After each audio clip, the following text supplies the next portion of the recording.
Okie dokie, let's get right to it. We are starting off with a Tiemco 5262 in a size 4. It's gonna be that there. And I have 6/0 Uni-Thread white. Can also use the 8/0 Semperfli classic wax thread in white, and UTC 140 white. Just a medium-sized denier in white. So I'm gonna go back right to about the barb there, and we're gonna start off with some white Marabou. This is gonna be Fulling Mill premium selected Marabou. Very high quality stuff. We're gonna pull 2 feathers out and we're gonna cut the tips out. You guys can save it or toss these, whatever you want to do with them. I personally don't use them a ton, but you never know. So I'm gonna get this on here. I'm gonna situate it about halfway through my Renzetti bend. That's roughly 1 hook's length. Get that situated on there. Tie back to the barb. Get a couple extra secured wraps in there. And go ahead and cut that off. So we got 1 of those in there. Let's get number 2.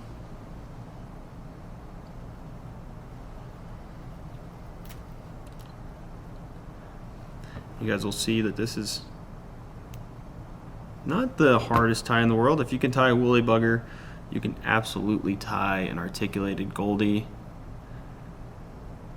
In case I didn't emphasize it enough in the intro, the articulated Goldie is an absolute powerhouse fly. Can catch fish anywhere on it, anytime. I believe it was designed in Wyoming on the North Platte. Could be wrong about that, but since then it has quickly gained popularity. Pretty much only in Wyoming and Colorado though, and predominantly Wyoming for that matter. It is an absolute crusher. I wish it was more popular, but I'm also glad it's not. Now we're going to use some Flashabou in gold. I'm gonna take 3 strands of this Flashabou off here. We're gonna wrap this around the thread so we can tie these on halfway. So we got the secure. Make sure we split this in half as best as we can, because we want three strands going on each side. So what I like to do here is just make 1 wrap so these strands kind of stay out of the way. Take the other 3, and even then the Flashabou still likes to come and tangle up with your thread. That's okay, just take your time. And we'll just bring this back on the side of the fly till we're at that Marabou connection. So that's good right there. I'm gonna grab these 3. They like to get wrapped around the hook. Flashabou is a very flimsy material. And go ahead and wrap that side back. Like I said, right about to where the Marabou connects. That's good there. I'm gonna pull all 6 strands back, and we're gonna cut just about there. We want just a little bit of extra flash coming off the back of that Marabou. Now from here, like I said, if you can tie a woolly bugger, you can tie this fly. We are going to do some strung saddle hackle. This is the Nature Spirit stuff. It'll be linked below. I'm gonna pull the tips back just like any other bugger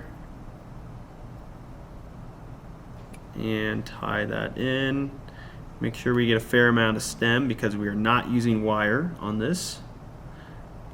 So just tie in a fair amount of the stem with good thread tension and it'll be okay. And honestly, because of where we tied this in, I am not going to spend any time trimming up that hackle because it's all going to be covered up here in a second.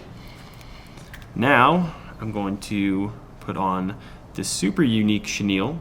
Got it from a shop up in Wyoming. This is Snake River Fly Hydro Hackle. We will be having this hopefully in the shop soon. Just slightly different material than all the other chenilles. We got kind of more of this carpety material built in with flash. So it's going to have a little extra push in the fly than the other materials, the other hackles I should say, the chenille hackles. This is not going to be as flimsy, push a little bit more water, and provide a different profile with, even though it is flashy, less flash than say Senyo's Aquaveil chenille or the UV double cut from MFC or the Streamer Straggle from Fulling Mill. So as soon as I saw this, I immediately thought of an Articulated Goldie, and I had to buy some. So we're just going to secure that material in and just bring our thread all the way to the front. Doesn't need to be touching turns. So now we are going to wrap our hackle. We are going to start wrapping this counterclockwise. Go ahead and just take your time with it.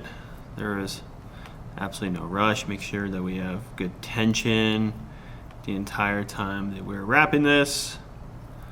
Last thing we want is a streamer that takes us 10 minutes to tie to fall apart on one fish, which in my early streamer tying days happened quite a bit. So it was quite frustrating, but if you use proper tension on materials, thread, etc., you're gonna have much more durable flies. So you see, I'm taking my time. This is how I actually tie them at home. Not for the video, I'm not going slow. I take my sweet time, I pull everything back. I stretch on the core, make sure it's really just locking in. It's okay to take your time when you're tying flies.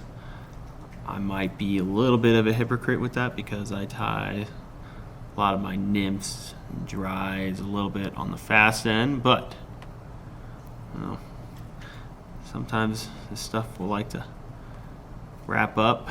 If you twist your material, see that? I don't like that. So we're gonna unravel it and start fresh. That's okay. I'm not gonna unwrap all of it though, because not all of it looks like that. And just like that, we're back in biz.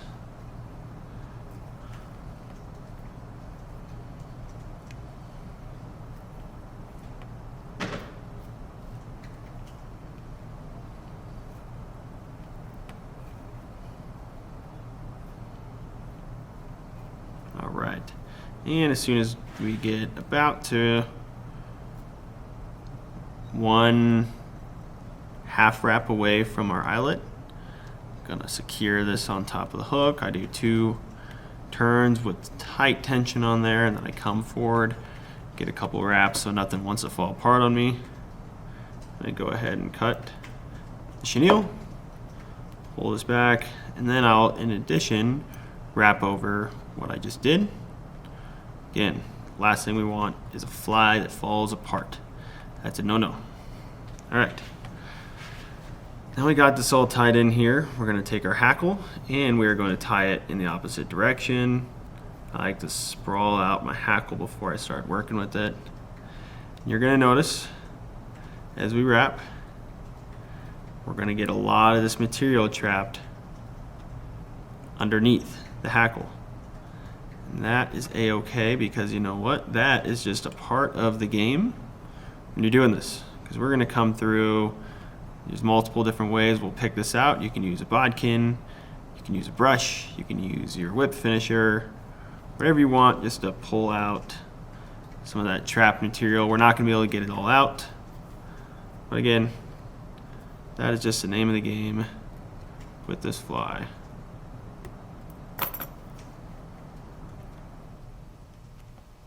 We're just doing evenly spaced wraps going up this fly. And once we get to the tip, I'll do a couple of extra wraps.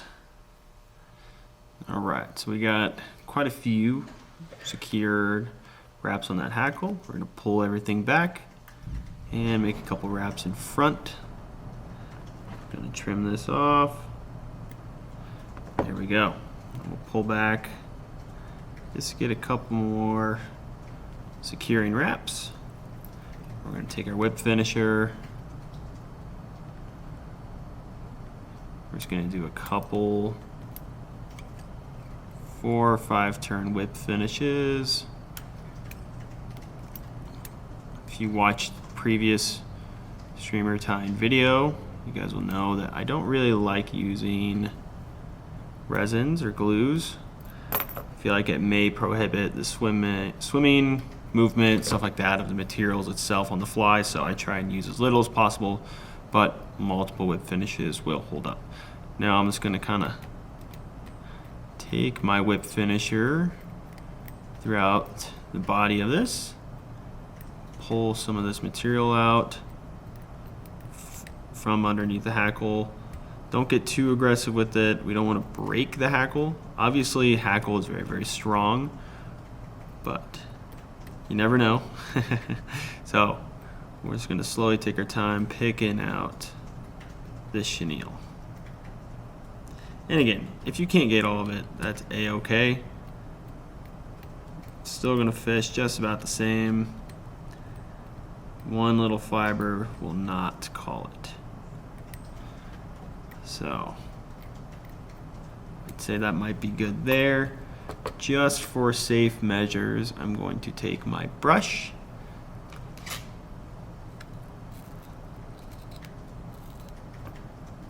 Take my brush and just kind of comb through that. See if there's something I couldn't get out with my whip finisher. All right, look at that. We got a lot of that back out. The back hook is now complete.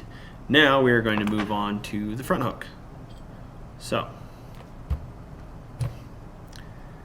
front hook, very simple. It's going to be the same exact hook. We're going to use a large gold cone head. Then I'm going to take some of this Semperfli lead wire, 0.5 millimeters. I'm going to wrap it onto the hook. We're going to jam it into this cone to secure it.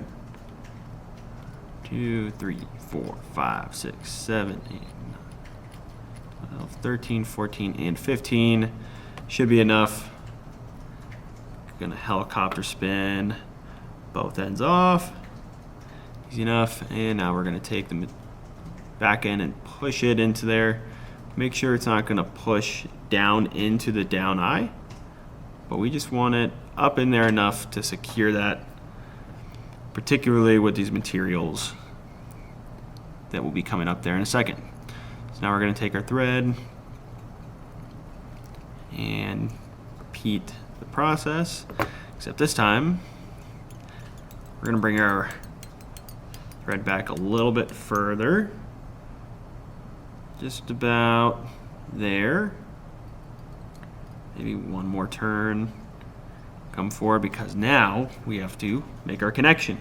So what I like to use is nylon. 20 to 30 pound nylon works well. If you don't like nylon, use wire. We have the articulation wire here in the shop, Senyo's tying wire. I like the nylon because if it does kink, I can kink it back into place, and also it won't rust out like wire will. Now, yes, you can say nylon will rot, it'll go bad, but that'll take about 20 years. And if this fly lasts me 20 years, that is super impressive, and I will not even fish it at that point. So I like the nylon. Again, it's not the biggest thing in the world because a lot of people fish with wire and trust wire, and it still works, including saltwater anglers, but I'm just a superstitious man, and I'm going to stick with my nylon. So we're going to secure that on there. Take our tying bead. This is going to be the Hairline 3D beads, white, standard size. Going to put our bead through that. Take our articulation point and feed that through the eyelet, whichever one you're using, whether that's nylon wire. Just don't use fluorocarbon. Fluorocarbon will slip. Pull that through. Then we're going to put this back through the bead and start pulling this tight. This is going to be the most important part of the fly. So if this takes you a couple minutes, by all means let it. I still take a lot of time when I'm doing mine. I want about an eyelet room of space in my connection points, so this can still freely swim but not go too far where it fouls up. So that looks perfect right about there. I'm going to now secure my connection point on the side of the hook, and we have very tight tension on here. Got a lot of this jumping around, so I'm just going to trim this, not flush, because I'm going to do more at this in a sec. Make sure our hooks are sitting evenly with one another. Just kink your wire or your nylon as you tie it back. That's looking good. We don't want to tie it all the way back because we want this bead to be able to slide around. So that would be good right there. And we're going to, again, very tight wraps. Bring this up front. I'm going to bring this pretty far up here. Just about there. Now, to be extra secure, I'm going to fold back this nylon or wire again. See how it's folded back, and tie that in as well. So what we're getting out of that is extra secure connection points on this fly. So we want 3 connection points for our articulation so that nothing is going to slip out ever. Even if you use lighter thread like this 6/0 Uni-Thread, it's not going to want to pull out because, again, with super tight thread tension and 3 connections, this is not going to pull out ever from a fish. That's not going to slip out ever. If you're using wax thread, that is. If you use GSP, that will slip out no matter what, but GSP just cannot grab into those materials as effectively. So this is going to be super secure. We don't need glue. Glue doesn't add anything to loose thread wraps, so keep that in mind. Now if you have tight tension and some super glue, then yes, obviously that's going to hold up. But if you don't have tight wraps, you can forget the glue either way. Now I'm going to bring this back to about barb again, leave that there, and we're going to grab 2 more feathers of Marabou. We're going to tie in a little tail here.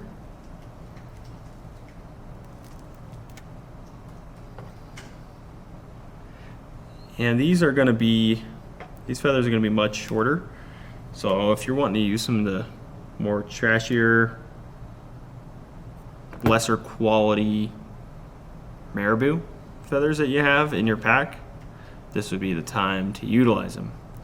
Now I'm going to take this and do it about halfway down that back hook. So that'll be good right about there. Take a loose wrap and then some tighter wraps and secure that into place. That looks good there. Again, we're going to do this twice. Just going to cut this off now instead of later. See how this feather isn't the best? I'm going to take my brush, brush that clumped up part. See how much better that feather looks right now? It's still not the best if we were using a super long portion of this feather, but for how little this connection will be, this is a perfect feather. So, going to take that, repeat the same process, same length, same thing. Very simple tie. That is one of the funnier things out there in the fly fishing world, and everyone's trying to design the next craziest super whistle duper fly, and yet the simplest ties still catch the most fish. Now, come back with our Flashabou, and I'm going to grab 3 more strands. I'm going to do the same process I did on that tail end.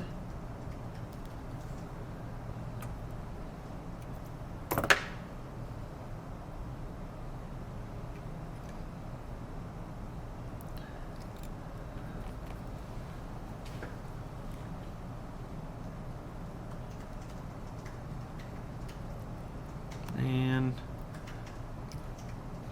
there's a little trick if your hands are not free. Get some tight tension and go ahead and just flip that thing. Now we will take the 3 for this side.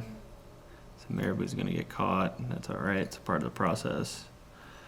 And Flashabou is also very, very supple. So if it starts to coil up on you, that is a-okay. Once it gets wet, it'll go back to functioning the way it should. Pull everything back here. Get that secured.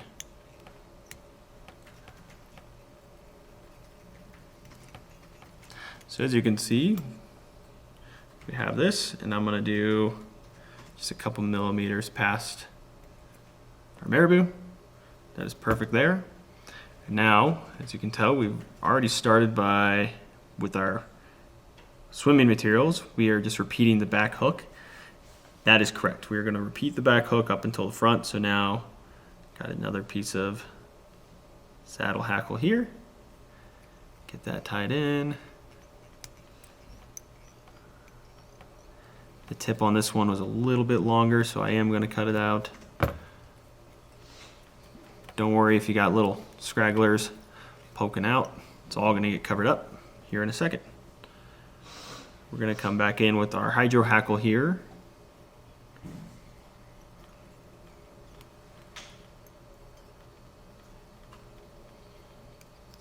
Get that secured. That is good right about there.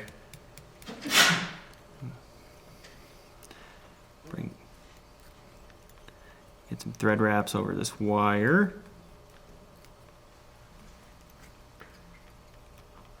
And we're gonna let it sit right there for now.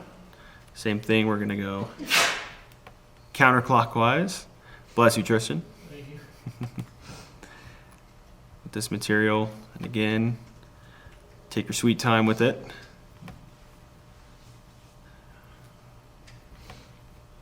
The tighter that material is in there, the more durable it will be.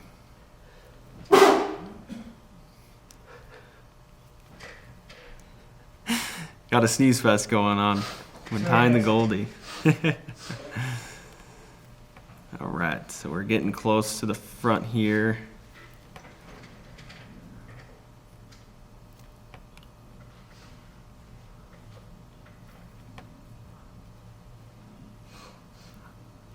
That's going to be good right there.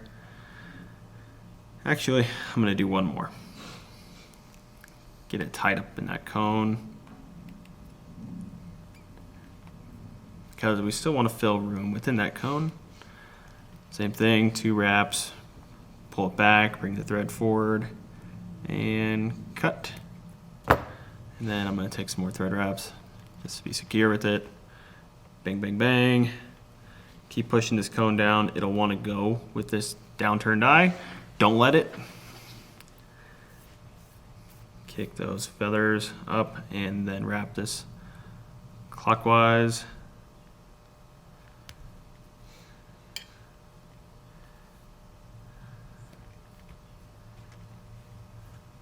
We're just going to take our time with it. Again, that material from the hydro hackle is going to get caught underneath the hackle.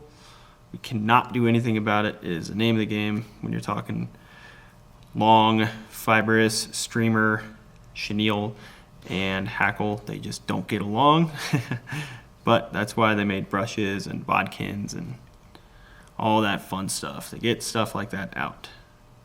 Now, I'm not going to do a ton of extra wraps. I'm just going to do 1 extra wrap up in the front because we got more stuff coming here up in a sec. So a couple secure wraps that hackle, go ahead and bring the thread forward. Cut that stem out. Boom. Now before we continue on with this fly, I'm going to pick it out now because we're going to have much more covering it here in a sec. Well, not much more. So again, I'm taking my whip finisher and just kind of pulling it out to start what I can. That's good there. Take my brush and just slightly rub it through all this. Look at that. Got a bunch of that material back out. I'm going to pull this back. Now we're going to need to grab 2 high quality feathers of Marabou because we're going to use an ample amount of length on this next section. So take your time going through here. I got lucky and found 2 that were right with each other.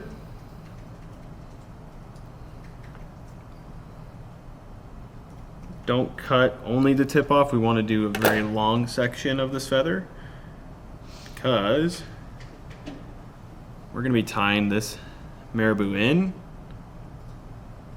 almost flush. So we're going to see how we have a little bit of a taper going right now with this Marabou and the front Marabou. That's kind of where we want it. We don't want it the same length. We don't want it way down here. We want it almost to the tip, so we got a little bit of a 45-degree angle with both of our Marabou sections on the front hook. That is absolutely perfect. So I'm going to secure this here. Take your sweet time.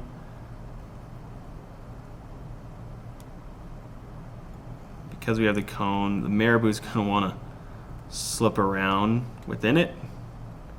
Just take your time with your wraps. Controlled, move it around.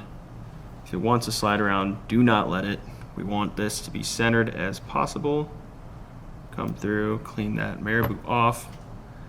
I'm going to cover up a little bit of that slop right there. But it doesn't matter because I got another feather coming here in a second. So, boom. Feather number 1 is done. Now let's do feather number 2. We're going to do the same exact thing. Same length. Ooh, all right. So I actually misjudged this feather. I'm going to show you why. See that right there? We pull this back. See how it's not all going to be the same length? That is not what we want for a high quality, long length section of Marabou. So I'm not going to throw this feather away, but we're not going to use it for this. So I'm going to come back in here, find a good feather again. This is the one thing with Marabou, no matter where you get your packs, not every single feather is going to be good. That said, I have noticed that there is a higher percentage of quality feathers in the flowing mill stuff. So that is why we are predominantly carrying those nowadays. All right, that's a good feather. We come in, same length. Boom, boom, boom. Pull it back a little bit. There we go. Same process. Take your sweet time tying this in. Make sure it's not wanting to spin around on us. Sweet. That looks really good right there. Come back forward. Cut this out.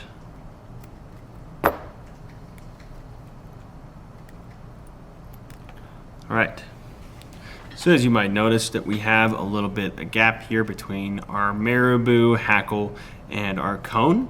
Now it's not terrible, honestly, if you threw a little bit of glue in there. That'll tighten it up, stop this cone from spinning around. Personally, I don't like that space. So what I'm gonna do here instead is add a little bit of dubbing, what you can do.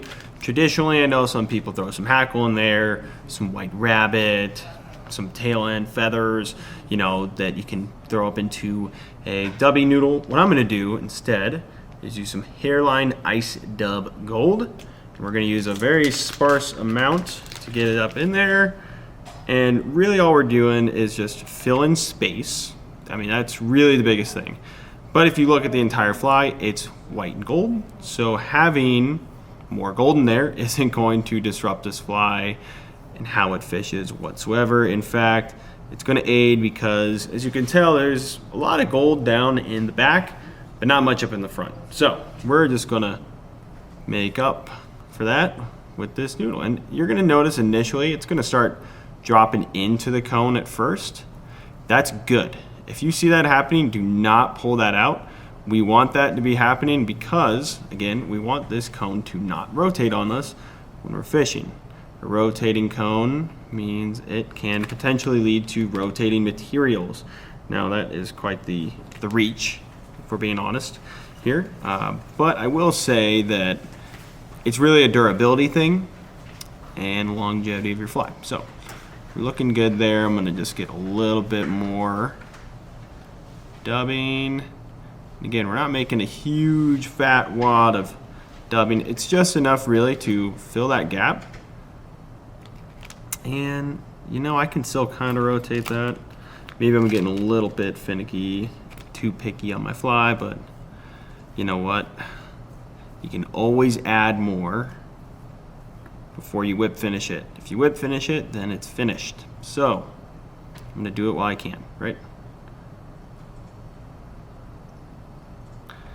That is perfect. Very thin amount, filled in that gap. Got a little extra gold up in there. Now, what I'm going to do here to finish this fly off is take some whip finishes and call it good. So, I'm gonna do that real quick.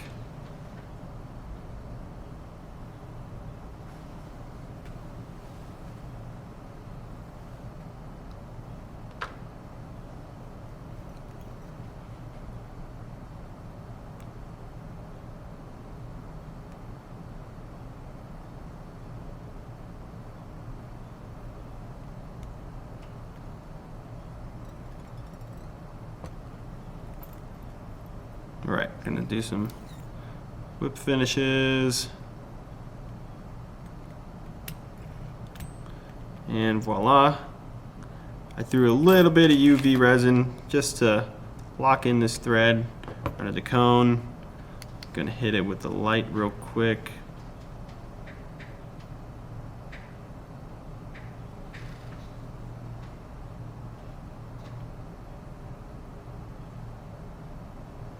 And I know me throwing a little bit of UV resin, it's pretty counterintuitive to my whole idea on the back end, but if you notice up here, it's a cone touching on a material that has nothing to do with the swimming or the movement of the fly, so that's why I feel okay throwing it in this section of a fly. But that being said, that is the Articulated Goldie. Again, this is a super versatile, effective fly. Very easy to tie, as you can see. I took my sweet time to show you guys how it is tied, but fast tie, incredibly deadly, very good in the winter, but also works year round. So give it a go, North Platte, South Platte, Colorado, the West, East, anywhere, trout will eat it. Thanks for watching.